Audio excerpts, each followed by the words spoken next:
my name is Parastu Imami, and I'm the host of The Road to Success for Your Highly Sensitive Child. This podcast is about empowering parents of highly sensitive children to nurture their child's unique personality trait and create a path to success. Our podcast provides guidance, insights, and support to help you unlock your child's full potential, fostering resilience, confidence, and a bright future. If you're new to my podcast, please go back and listen to episodes 1 and 2 because they provide information on high sensitivity that all subsequent episodes will build upon. To book a private coaching session with me, please visit my website at parentinghsc.com. Today's episode is a continuation of last week's episode with Ghazal Azarbad, who is an intuitive healer and light worker certified in both Reiki and Violet Flame energy healing. But her healing gifts extend far beyond titles. They're rooted in her lifelong connection to the spiritual realms, particularly the rich spiritual heritage of ancient Persia. Let's get started. So let's talk about this space that you've created called joonhype. By the way, I love the name. I think it's so beautiful. And it really captures the soul and vitality of the movement that you've created. So I love it. What inspired you to birth this community, and what kind of transformations have you witnessed within it? Thank you. That's a great question. So my original username started off being called Soul Hype. And I decided to change it because I wanted to make it more authentic to me and my culture. And what inspired me, honestly, was just the pandemic and seeing the state of the world. And I wanted people to feel like they can make spirituality relatable, that it can be cool to be spiritual, that it's not something that's cringy or weird or judgmental. I wanted people to walk into a spiritual space that didn't feel like that there was any shame involved, you know? And that's what I feel like really deters a lot of people from God and from spirituality, is that shame part. And it only reinforces that feeling of not feeling good enough. Yeah. So this space was a place to kind of bring spirituality to the younger generations and to reframe tarot and like fortune telling, because I'm not a fortune teller. I'm not going to tell you that this is going to happen on this date. You know, I'm here to coach you spiritually. So I wanted to reframe the way that a lot of tarot readers were going on TikTok and YouTube. And I noticed that there was just a lot of young, impressionable souls that were being fed really, really, I don't know, unspiritual things under the guise of spirituality. And I wanted to make sure that there was a voice that could counter that and not take advantage of the vulnerable. So for example, you know, tarot readers, a lot of them are telling you an ex is going to come back. This person was the love of your life and they're thinking about you. They're going to come back. And in the ears of a young person who's maybe going through heartbreak for the first time, man, woman, whoever, that will really stay with them, and that will stop them from moving on, overcoming, healing, grieving. And they end up staying stuck for years because they keep getting told that something is going to happen, and maybe it's not in their best interest for that to happen. Yeah. So the impulse to create a platform where I'm talking about actual spirituality, like how to move through heartbreak rather than how to stay stuck, that became very important for me. And I felt like TikTok was the best platform to reach the most people, you know? Yeah, I love that. Yeah, I mean, in my session with you, it felt like I felt very safe with you, even though I didn't know you. I was the first time I was meeting you. I had just discovered you on TikTok maybe a couple days before I reached out to you. So it hadn't been like I was watching you for a while and, I was building a rapport with you and I had built this trust with you. It wasn't like that at all. I just showed up And I was broken, very, very broken. And I instantaneously felt trust, and I felt your healing power. And I kind of understood for the first time what people were telling me when they would meet me and immediately feel that sense of trust, and then immediately feel that healing started happening when they entered the room with me. It didn't even require me to talk to them. It was just me being in their presence and witnessing their pain, and I felt that with you right away. First of all, I trusted you immediately, right away. When you started talking, I was like, okay, yeah, I can open up to this person. And then, I felt that our session was first of all, I felt seen, heard, validated, understood. You and I are from the same culture. You and I are both healers. I don't know your history, but from the very, little that I learned from you, I knew that we had gone through hardship. Both of us had gone through hardship in our lives. And also I think we are both, you know, experiencing the oppression that's going on in our country, right? So that's also another commonality. And unless you unless you have been there and felt it yourself, that's something that you cannot understand from an outsider. You may be understanding it intellectually, but you won't be able to understand it in your soul, in within you, And I felt that with you. I had that, and the work that you do is just so healing because um, I didn't see I didn't see our session as like a reading session. I saw it more of I'm going to someone who is a healer, who's going to listen to me, who's going to kind of guide me as to what I'm going through. Is it valid? Is it not? Is it my imagination? Is it, what is it? Is something that other people are experiencing? And, what we talked about in that session was very helpful for me because I understood, okay, I'm not alone in this. This is like the things that happen with my brother, for example, are something that is cultural, right? A lot of Middle Eastern families do put their, especially older son, which is my brother's older than all of us. So they do put their oldest son on a pedestal, and no matter what, even if they do things wrong, and that happens in our culture, that happens in our culture where the boy takes precedence over the girl, which is really unfortunate, and I really didn't want to see our culture as that because a lot of people who know my situation with my brother have asked me, is this a cultural thing? And I keep saying no because I don't want to believe it. I don't want to believe that our culture is that backwards still.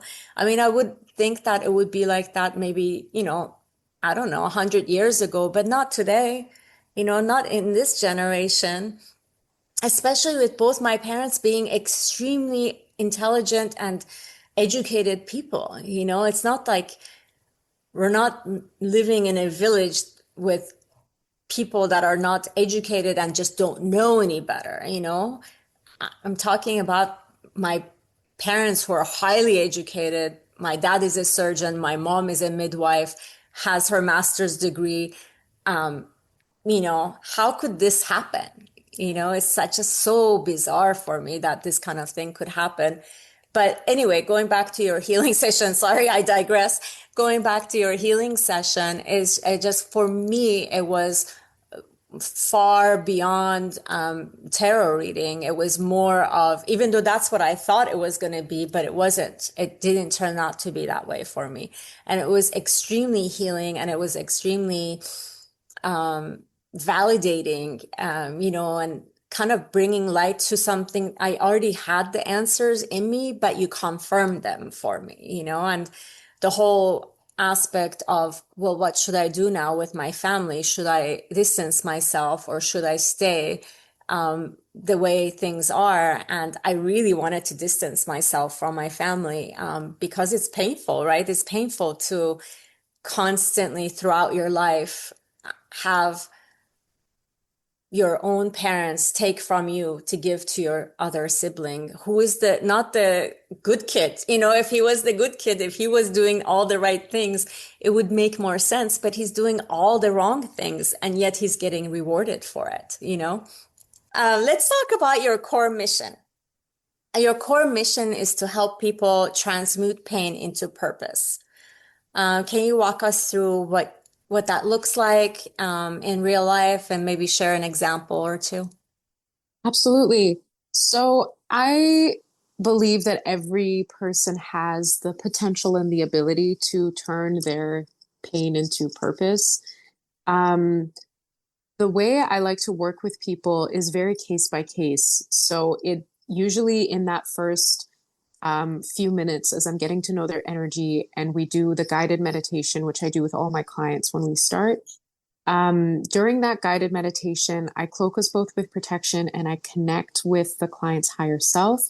And in that moment, spirit usually tells me what kind of session the person may need. So, I guess an example of one of the most troubling ones that I've had, and I'm going to go to the most extreme memory I have, is a client of mine from a year ago, over a year ago, struggled with a very, very intense addiction to crystal meth. And in the session, as we were working, I realized that the client was using in the session. So they were high on crystal meth during the session. And that was probably a big initiation for me as a reader and also for the client as a receiver of, how to hold that space of empowerment without enabling, validating and safety without enabling. I want people to feel safe enough, of course, to come as they are. But at the same time, if as they are is causing harm to them, then I have to be very vocal about the consequences of that harm. Yeah. So, for example, this person, they were high during the session. They didn't tell me that they were high. And about 10 minutes in, I started to notice cues that perhaps they were high.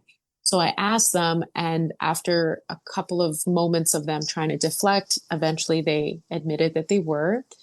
And then, I just started channeling from spirit as clearly as I could that, the guidance was, of course, if they continue on this path and they continue making the choices that they're making, that spirit is not going to give them a ton of wiggle room in the next season of their life. Mm. And this was obviously very difficult for the person to hear. Even as they're high, I feel like it would have made it worse because paranoia and fear, anxiety. So that client ended up hanging up on me and they couldn't receive the message. Flash forward 8 months later, I received a comment on one of my videos from that person. And I hadn't heard from them. I hadn't received an email from them. I kind of lost touch with them. But after the session, when they hung up, I sent a prayer, hoping that they received the message somehow, even if I wasn't the one to do it successfully. And they commented on a video saying, I just want you to know that you gave me a session 8 months ago and I was in a really critical moment and I couldn't hear you at the time, but I had recorded that session and I listened to it a few days after. Mm-hmm. And I've been clean ever since. And I've, opened up my own center for, healing from addiction. And I've, totally turned my life around. And I want you to know that even though I couldn't hear you in that moment, the message was received. Yeah. So that to me is like an example of how this work really does make a difference, even if the difference isn't shown immediately.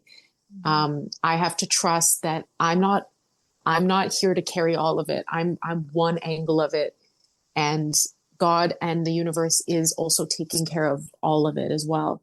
Mm-hmm. So, that's an example of transmutation from true pain, like seeing them at ultimate rock bottom to power. And my ideal is that we do that in one session, unless someone wants mentorship on how to become a healer themselves or how to tap into their own sensitivity, my ideal is that, when you come to me, I'm not there to be the medicine. I'm there to remind you that you are the medicine, and I'm there to put the tools in your hands and teach you how to use them so you can heal yourself. Absolutely. Um, you know, that's the ideal. Otherwise, people can come to me as a fortune teller, and then they're dependent on me.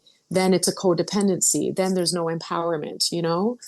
And I'm not about that. I don't want the responsibility of someone else's fortune or future. I want to give you the key so that you can unlock it yourself. Yeah. I love that. That's exactly what I believe in as well. I want to empower people so that they don't come to me for months and months on end. Like I want to give them the tools so that they can be self-sufficient and help themselves. Even though, like, for example, what we talked about and what I mentioned is that, I myself, I'm a coach, I'm a healer. But, there are times where even I need someone to help me through life's challenges. And, when I came to you, you did that for me. You empowered me to step back and go, okay, what do I need to do to get unstuck? Mm, I've been here. I've been stuck in this situation. I've been dealing with the same thing with my family for decades. Now I want to end it. I'm ready to end it. What do I need to do to end this situation and move forward with my life? And that's what I got from our session. I was able to come out of it and go, okay, yeah, I get where I'm at. I see it. I got the confirmation that I needed. And now I know, I'm empowered to take action, and it is in our hands. After all, this is our life. And we have the power to change whatever it is that we don't like about our life, and it may seem impossible like it did for me. It really felt like an impossible task, but it's possible. It is possible because you have the choice of living the way you have that is not serving you, or you can recognize it's not serving me. It served its purpose. Maybe it was serving me for a time being. It's no longer serving me. So what do I want to do going forward? And that empowerment is very important because in the work that both of us do, because you don't want to be anybody's crutch. You don't want to be that people come to you and lean on you and need you to always tell them what to do or how to do it, or, what to look out for and all that, because that's not empowering. That's not transformation, and that's not transmutation. The work that both of us are doing is in that healing and helping people be the best versions of themselves. So I know we're running out of time. So one last question, if you don't mind. for Um, sure. so for our sensitive souls, what message do you have, as far as your intuition, what do you feel that you want to share with our listeners? I would love all sensitive folks to give themselves permission. I feel like that is one thing that a lot of sensitive people don't give themselves is permission to be sensitive, permission to feel. It ties into just accepting yourself as your authentic self. Um, Oftentimes, when you're highly sensitive, you're waiting for someone to give you permission before you express, before you feel. And I just want all sensitive people to give themselves that permission, You can take yourself off the hook. Um, Let yourself do it. Let yourself feel, let yourself cry, let yourself be who God made you to be. And that's all I would say for now. Yeah. That's where to start. Thank you. That's beautiful. I love it. I Thank you. very much agree with what you said. It's definitely resonating with me. And then do you want to tell our listeners how to get a hold of you if they want to book a session with you? Yeah. So if you are on TikTok, you can find me at joonhype. It's spelled Joon hype. HYPE. And all the information that you will need is on my TikTok page. There's a link in my bio with all the information on how to book, as well as a couple of articles if you want to know more about me and the work that I do. If you're not on TikTok, you can email me at joonhype@hotmail.com, not Gmail. Sometimes people think it's Gmail, it's Hotmail. So joonhype@hotmail.com. Send me a quick email and I will send you all the information that you need if you would like to book.